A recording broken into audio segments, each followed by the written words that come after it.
Next on Unsolved Mysteries. A Marine in Guantanamo Bay is brutally hazed. Later, one of his tormentors is murdered. This is the untold true story behind the movie A Few Good Men. The search for Yeti. Several well-known explorers say the mysterious half-man, half-ape has been sighted in the Himalayas. There's even physical evidence, part of a hand. A terrorist hired as an armed guard takes his co-workers hostage and drives away with $7 million in cash. And a chilling update. When a viewer tunes into Unsolved Mysteries, he discovers his former tenant is wanted for murder. Our viewers have helped solve hundreds of cases just like these, and perhaps you can help too. I'm Dennis Farina, and this is Unsolved Mysteries.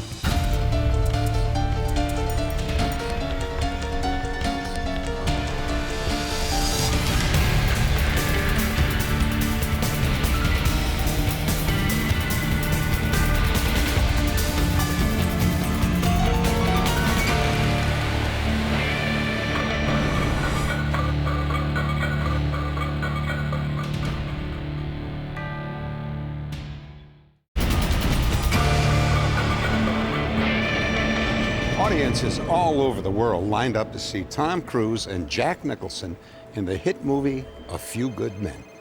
But few were aware that it was based on a real story, one that may have led to the murder of a courageous Marine.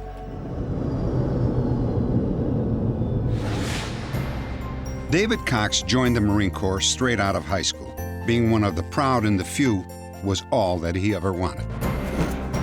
David was stationed at the U.S. Naval Base in Guantanamo Bay, Cuba. One day, while on duty, David became aware of a problem. Another platoon member, PFC William Alvarado, had written to his senator complaining about Marine misconduct.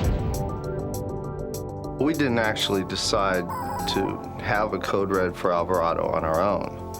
Our platoon commander had given us an implied order that if we were good Marines, something should happen.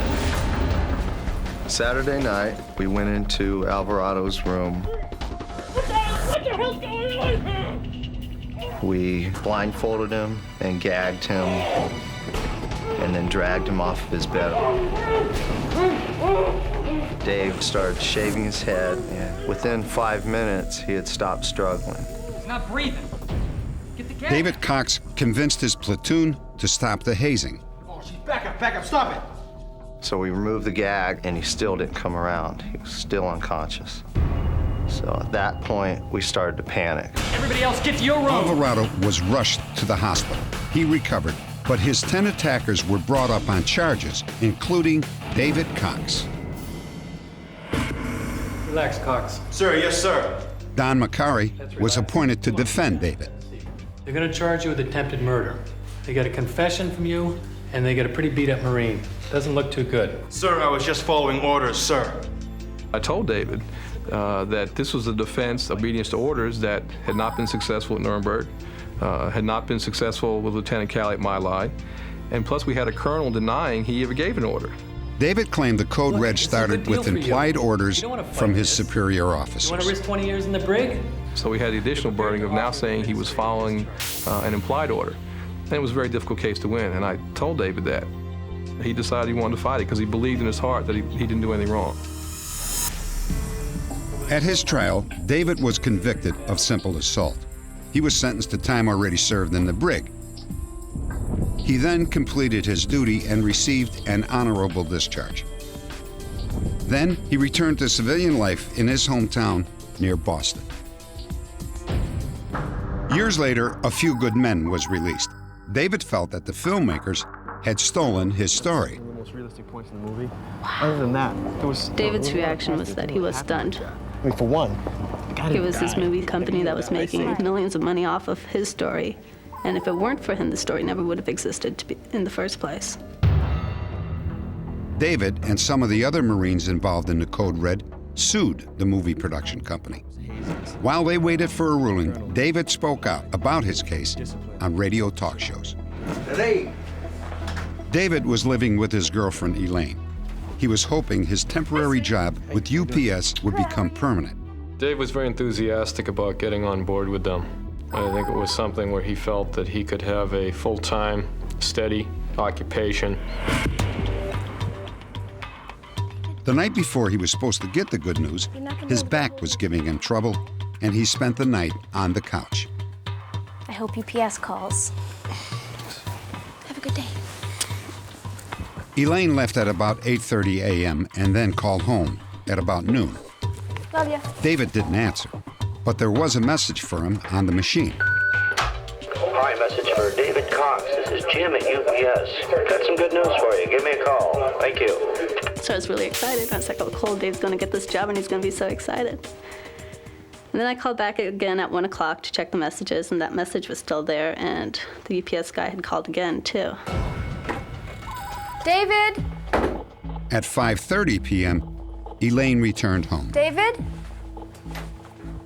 When I came into the house that night after work, I realized right away that the doors to all the rooms were open, and our rabbit, who we usually just kept in the kitchen, was like hopping all over the place. Hi, David. It's Jim again at UPS. Please give me a call. Thank you. David's truck was still in the driveway with the keys in the ignition. His uncashed paycheck was on the dashboard, and his 9mm gun was in the glove box. But David was gone. I immediately had a feeling of dread because I know David well enough. David would not just disappear. And right from the start, I was very concerned. As the days went on and there was no news from him, I mean, we checked his bank account, and there was no activity on his bank account. You start to believe that, maybe something did happen, but why? The answer came with the spring thaw. The body of David Cox was discovered on the banks of a river in Medfield, Massachusetts, about 5 miles from his apartment. He was shot, according to the ME, 4 times, once at the base of the rear of the neck and 3 times in the left side torso area. It was clear that robbery was not the motive. The ID on this, Bobby, says that David Cox from Native David's Massachusett. Cash and his credit cards were still in his I wallet, don't know if that's this individual. and police rule out a random What we'll do is attack. we'll have photocom, we'll take, secure the area, and we'll take some pictures. Investigators are convinced David left home with someone that he knew. It's our belief that he got in the car willingly, that he knew who was coming to pick him up, and that he went to this area and walked into the woods with this person. I think that if it was somebody that was just holding a gun in him or something like that, that they would do it within the first 30 or 40 yards into the woods. David was found almost 3/4 to a mile walk into the woods.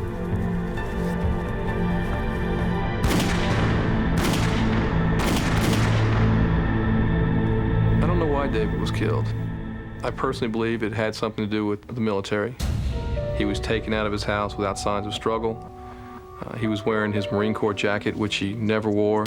He was found between 2 hunting ranges where gunshots would not be unusual, and he was murdered execution style.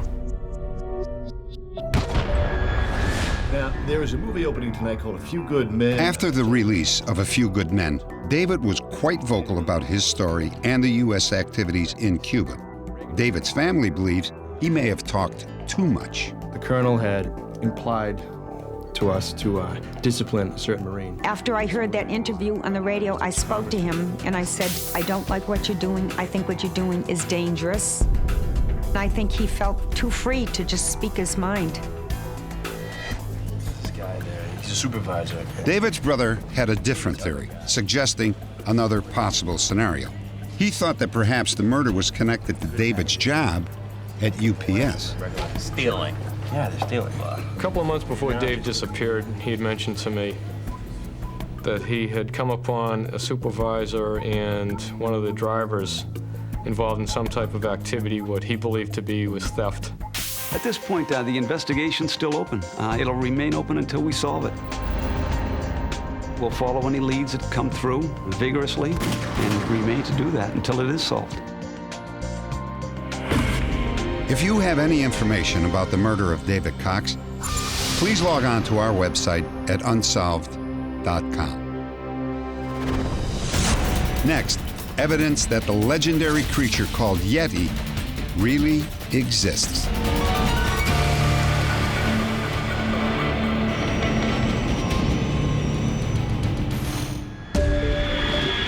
The Himalayas, the site of the world's highest mountain and one of its most intriguing mysteries.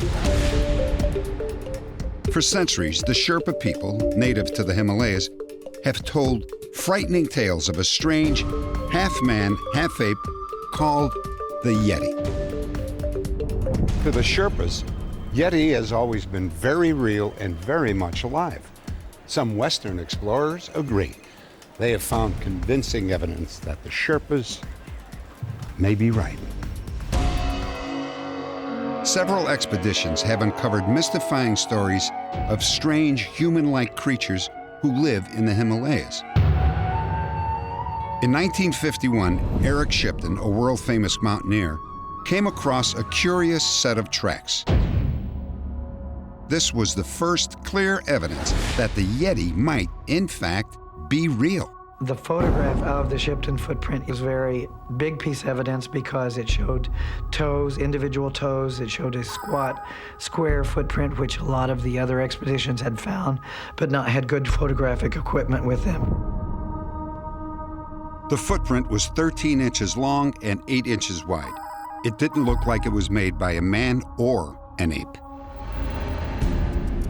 In 1957, a Texas oil man named Tom Slick and explorer Peter Byrne set off for the Arun Valley in northeastern Nepal in search of Yeti. Tom Slick's interest in the beginning was to find out if the Yeti were really there, and that's the reason he came on the first reconnaissance. I had been hearing about the Yeti for years, ever since I was a child, but I think that what eventually convinced me that they were there was meeting with the Sherpas and talking with them face to face. Namaste. Namaste. The Sherpas viewed the Yeti as a real living creature, not as a mythical creature. And they called him a hairy man that lived out there separate from them. On the first expeditions, we took along with us 8x10 pictures of a chimpanzee, a gorilla, a primitive man, and so on. And they used to point to the primitive man and say, that's the Yeti. In fact, they thought we had a picture of the Yeti when they saw that. Yeti. The Sherpas described the Yeti to us always as being man-like in form, about 5'6", 5'7", 5'8", not very large, covered with hair, walking upright. The face was bare of hair, the palms of the hands, that sort of thing. Slick and Byrne decided to split up to cover a wider search area. Each made his own startling discovery. We'd started out from our camp in the early morning, and we simply chose a mountain, and I came across a line of footprints. Baka Yeti. You're sure? Yeti. Baka Yeti, Mr. Peter. It's Yeti. In Peter Byrne's photograph, the Yeti footprint is on the left. On the right is the much smaller boot print of one of the expedition members. Stop, Tom! Stop, Tom! What is it? Yeti. In another part of the valley, Tom Slick and his Sherpa guides discovered a similar set of tracks. You saying these are Yeti tracks? Yes, sir. The significance of the prints that Tom Slick found is that they were in mud, whereas snow will distort with heat and with wind and so on. Mud will not. He only saw 2 or 3 because it's very hard to track in that stuff. In fact, he was lucky to find them. A plaster cast of the footprint was shipped to the U.S. to be analyzed. The print measured 10 inches long and 7 inches wide. It was similar to the footprint discovered by Eric Shipton 6 years earlier. It was a short, squat, almost square type of footprint. And I sent it to the various physical anthropology experts around the country. And what they usually, the terminology that came back was unique, but we don't know what it is. In February of 1958, Peter Byrne embarked on another expedition. On this trip, he met a Buddhist monk who had an amazing story to tell. He liked scotch, this old man. And one evening, while we were sitting there having a drink and talking, he said, you know, that up in the temple we have a hand. Hand? A what? Yeti. Hand. And he said, would you like to see it? And I said, yes. So we went back up to the temple, and he showed me this hand. About the size of a human hand, cut off at the wrist. I considered it very significant, and I took some pictures of it immediately, some flash pictures. I asked the Lama, of course, could I have it? And he said no. He said it must never leave the temple here. If it leaves the temple, various calamities will befall the temple and the community and so on. The photographs of the Yeti hand were unlike anything scientists had seen before.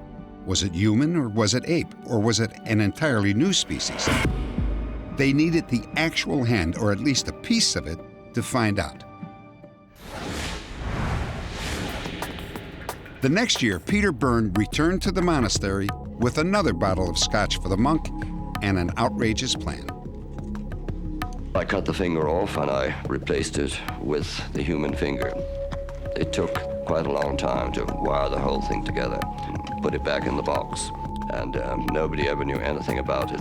And everybody actually was perfectly happy. They still had their hand, it still had its fingers. The finger was brought back to London to be examined. It was sent to me, and I sent it to some of the 20 experts which I thought should look at the hand, and they were about equally divided whether it was human or whether it was some type of primate, known or unknown. Dr. Agagino put a tissue sample from the bone fragment in an envelope in his desk. It remained there for more than 30 years. When we learned of the bone fragment in Dr. Agagino's desk drawer, we asked the University of California to analyze it. The results were inconclusive, but seemed to indicate that the tissue probably came from a human hand. The problem with something as vague as the Yeti is that almost any result you have can be fitted into the theory. So I'm sure that most believers will say, well, this is great. This proves that the Yeti is some sort of subhuman species. I think that's what we've always thought, that it wasn't an animal, that it wasn't an upright walking ape, because apes don't walk upright anyway, that it was a hominid, a human form of some kind.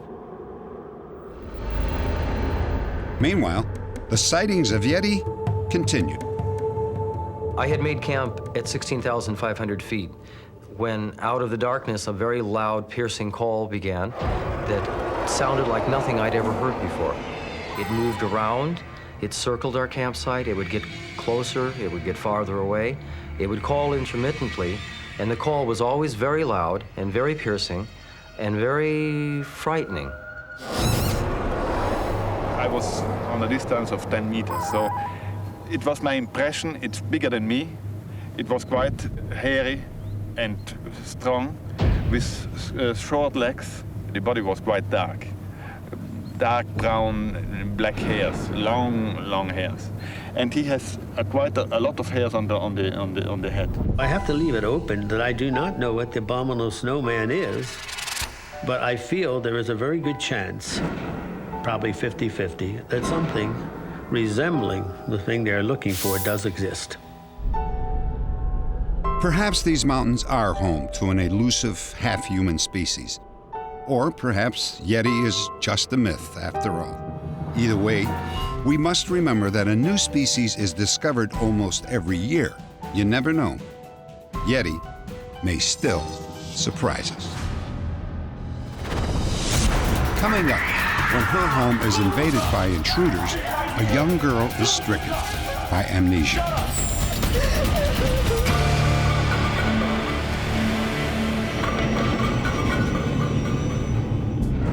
14-year-old Sarah Powell was home from school with the flu. When she woke up, she had absolutely no idea where she was or why she was there. She didn't even remember her name. I remember this little dog was licking my face, and that's what woke me up. I tried to move, and I realized that I was tied up.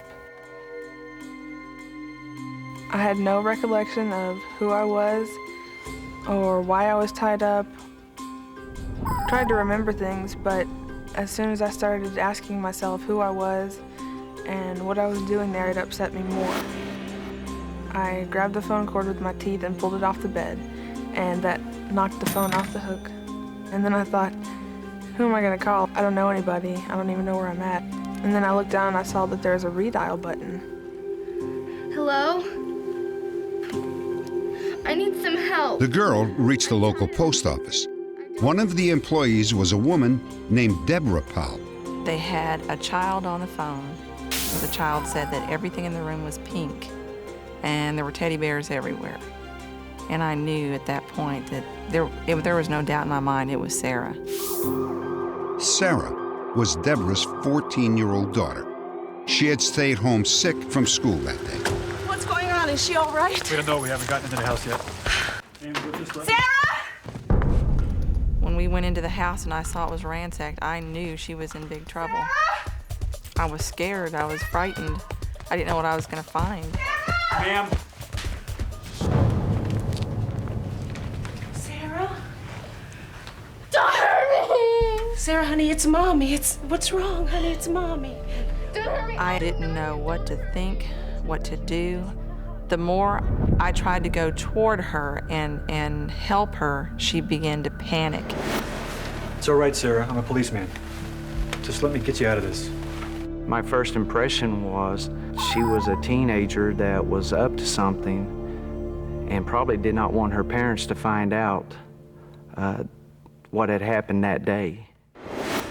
The police had good reason to be suspicious. After searching the house, they found no signs of forced entry and no fingerprints or footprints. Anything? And we later learned that nothing was taken. So these sort of things make us think that she's going to be able to tell us what went on, and she will know who it is, and we'll solve this as soon as Sarah's ready to deal with it.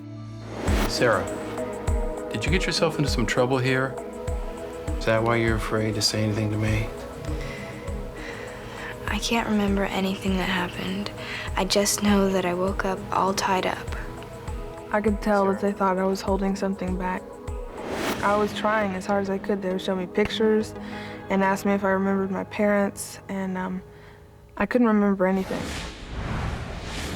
After 2 months of trying to remember her family, and 2 months after struggling with even the most basic skills, something unpredictable happened. Sarah, honey, what is it? Sarah? Sarah, honey, what is it? I need some help! Somebody help! I was scared to death. I didn't know what was happening. I thought, what in the world? This looks like a seizure. Go get the school nurse! It's okay.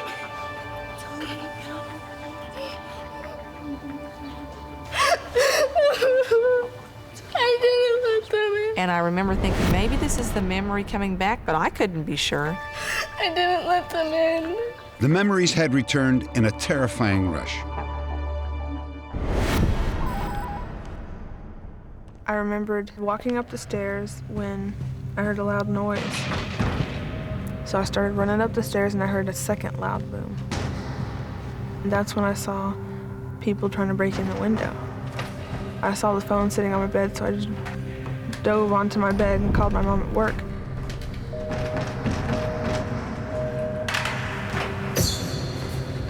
The front door was locked with a double deadbolt, and Sarah couldn't find her keys.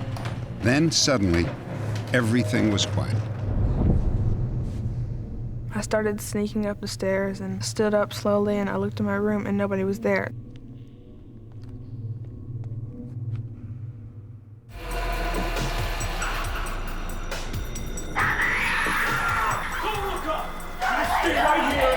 Don't look up! I promise! He just pushed my head down on the bed and put a pillow on my head. I believe he was trying to kill me. That's enough. This ain't funny. Shut up, all right? I was at the point where I just couldn't hold my breath anymore. So I just went limp and pretended like I was either passed out or dead.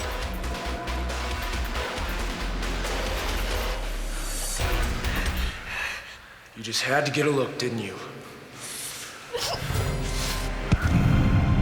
And that's the last thing I remembered. I remember passing out.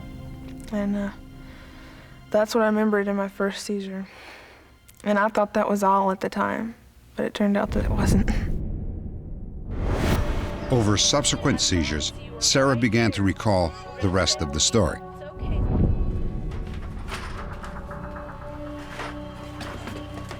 I remembered waking up and nobody was in the room except for the smaller guy. Why are you doing this to me? Look, you just gotta be quiet, okay? I'm gonna tie you up, but you'll be all right. The bigger guy, that's when he walked in and saw us talking. The bigger guy, he had the gun. We're such good friends now. I'm sure you're gonna love this. He had it to my head. Please don't! Come on! Shut up! Shut up! Man, come on! And you tie her up. I know that they were downstairs ransacking the house because I could hear things fall into the floor. The smaller guy unraveled the phone cord once and plugged the phone back in and set it on the bed. I think he felt sorry for me. Sarah was literally in a life-threatening situation, and then two things happened that probably insulted her brain. One was that she got hit in the head, and the other one was that she was suffocated. So that the combination of terror and a psychological amnesia component, and then the physical insults, I think, combined to result in this unique amnesia presentation. Can you describe those people to me? The police, however, remained skeptical. They even put Sarah under hypnosis to see if her story would hold up. There's a big guy with muscles. She told the same story that she had always told. The hypnotist told me, in his opinion, she was being truthful. I believe that I've remembered the attack accurately. I don't think there's anything else to remember. It's always possible, but I really feel like everything is here, and I'm ready to maybe see if I can get some answers and find out why this all happened. This is a composite of the tall male intruder as he might look without the stocking mask. He's about 5 feet 10 inches and very muscular. He has a tattoo of a cobra on his right bicep or shoulder. If you have any information, please go to our website, Unsolved.com. Next, a missing biker, scattered remains, and a chilling letter confessing to murder. Is it real or a cruel hoax?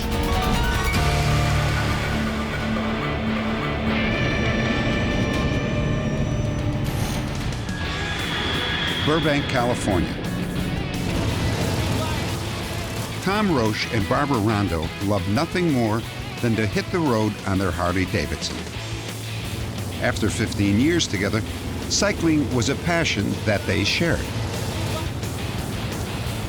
We've known each other since '76, and all our extra time was spent riding. Tom's my father, lover, teacher, guide. Tom's my life. Tom just accepted a well-paid management position with a company that plated aircraft parts.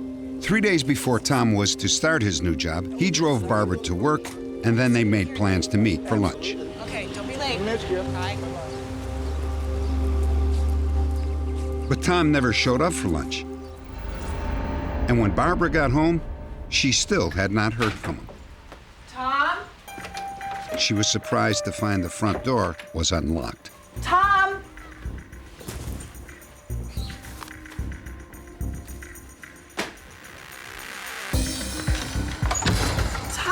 There was no sign of Tom. Everything was in its place except for Tom. But an ominous pattern soon emerged. The newspaper was still unopened, strange since Tom always read the sports page in the morning. A motorcycle battery that Tom had planned to install that day was still on the counter. And the answering machine was off, which meant that Tom had planned to be at home most of the day. I didn't sleep at all that night. Just trying to figure out where Tom was and why he hadn't called to let me know where he might be. There's a lot of different circumstances for different types of missing persons. They could take off because of family problems. They could take off because of money problems. We really don't know the reason until we get into talking with the family or friends. You see a lot of people going in and out of that house? Neighbors were questioned, but no one had seen Tom that morning. Police didn't know whether Tom had left on his own or if he was a victim of foul play. Barbara posted these flyers at his usual hangouts, but no one came forward with any information. Tom Roche was officially listed as a missing person. Days passed with no word, and then a letter arrived.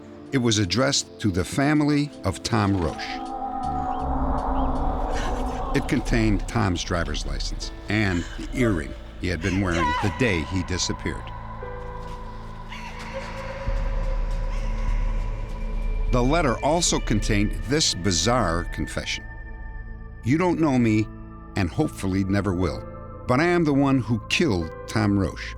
The closing words, I'm very sorry for what I have done, and I know in time that the guilt will leave me. So will your pain. Was this chilling letter a hoax? Tom's family couldn't think of a single person who would want him harmed, and they simply could not believe that he was dead. The investigation continued. Authorities once again went back to the day he disappeared.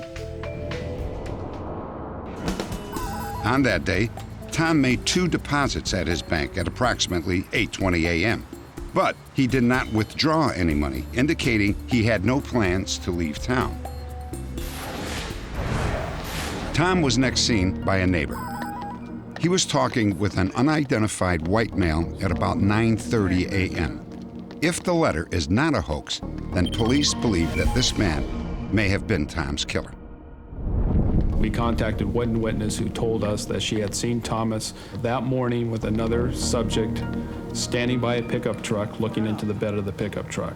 She said that they were not arguing. It looked like they were just carrying on a normal conversation, and there was nothing suspicious about that. And I believe that was the last time Thomas was seen.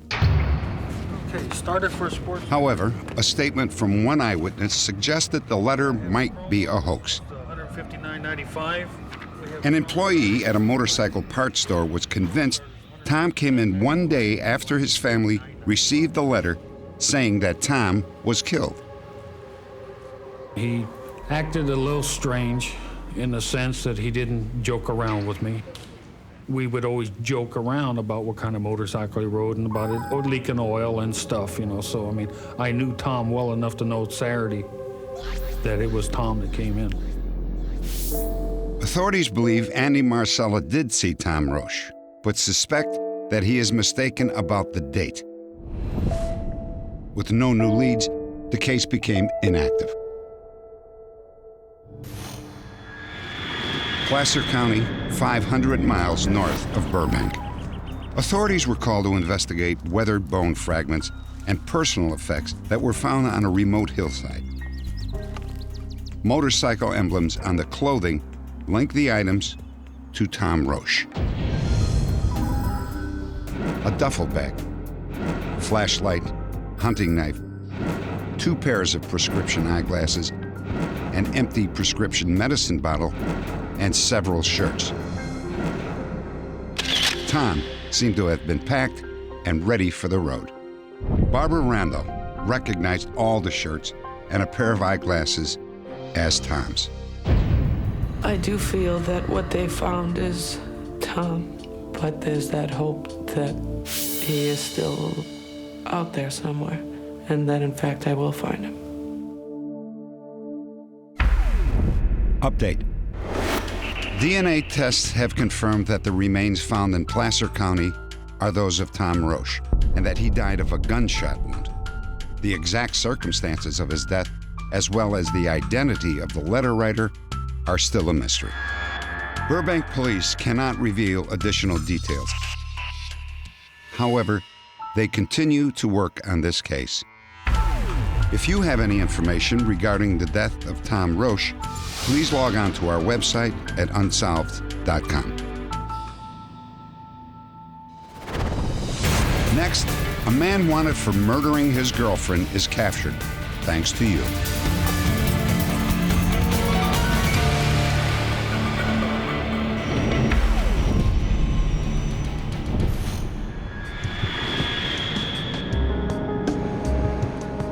We recently told you the story of 22-year-old Paula Pasiak and her boyfriend, Jerry Gervasoni. They were traveling to Kissimmee, Florida, to visit Paula's mother. Paula was as happy as a lark. The two of them were. I mean, they were very together. They were just happy-go-lucky. Paula and Jerry arrived on a Wednesday, and then on Sunday night they said their goodbyes. They told Barbara they would be leaving early the next day. Oh, we're getting tired. I got up the next morning, and I thought I heard them up. I didn't know whether they were or not, so I didn't bother to say goodbye.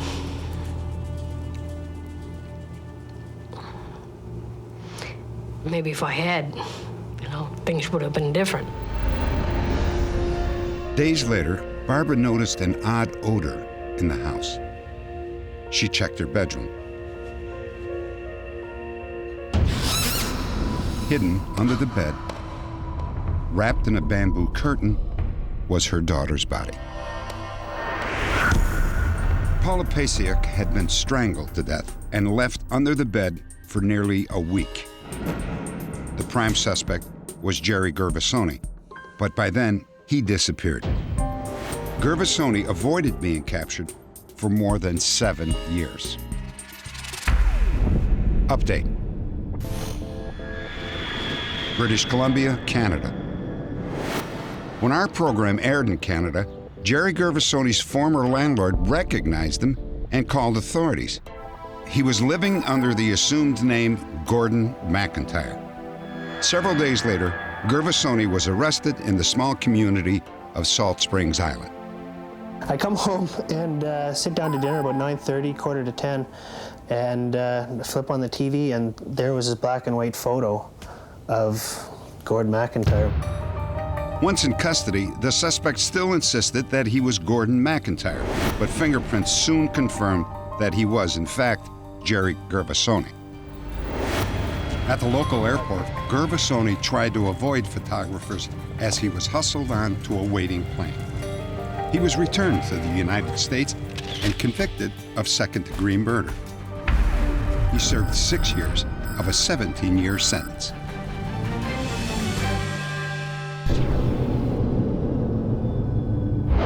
It was one of the most daring heists in U.S. history. One man single-handedly loaded $7 million into a getaway car and vanished. And he's still on the run. The robber was a 25-year-old armored car guard named Victor Manuel Gerena. What's up, Vic? A trusted employee at the West Hartford, Connecticut office of the Wells Fargo Express Company. Farina arrived at work that day, as usual, but with a special request. Is there any way I can park my car over here at Bay 5? I would really appreciate it. What's wrong with your car? It's not mine, it's a friend of mine's. I hate to see something happen to it. The vehicle that Victor was driving that day was a 1973 Buick LeSabre, which was a full-size, big car capable of carrying a large load, whatever that may be. That day, Gerena and his partner made all their scheduled rounds, collecting more than $3 million from local banks and businesses. The Wells Fargo vaults already held more than $4 million. Tim, I'm gonna check in the guns. Okay, take mine. By 9 p.m., Gerena, his partner, and the supervisor were alone in the armored car terminal with more than $7 million in cash. Listen, I'll kill you. I swear to God, I'll kill you. What are you doing? Shut up! Stand up! Come on! You, lay down! Lay down! No, lay down! Move it! Put your hands behind your back! He handcuffed his supervisor's arms behind his back and also taped up their mouths and used duct tape to tape their feet and bind them so they couldn't move. And he put jackets over both their heads so they would not be able to see what was going on. Farina began to move the $7 million, bag by bag. It took the better part of an hour and a half to load his car with roughly a half a ton of cash.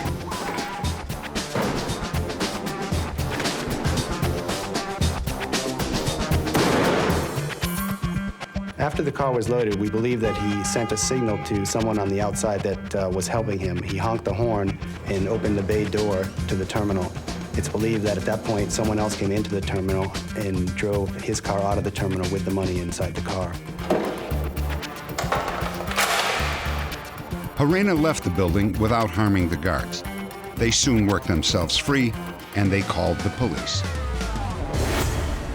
The next day, Gerena's car was found a short distance from the Wells Fargo terminal.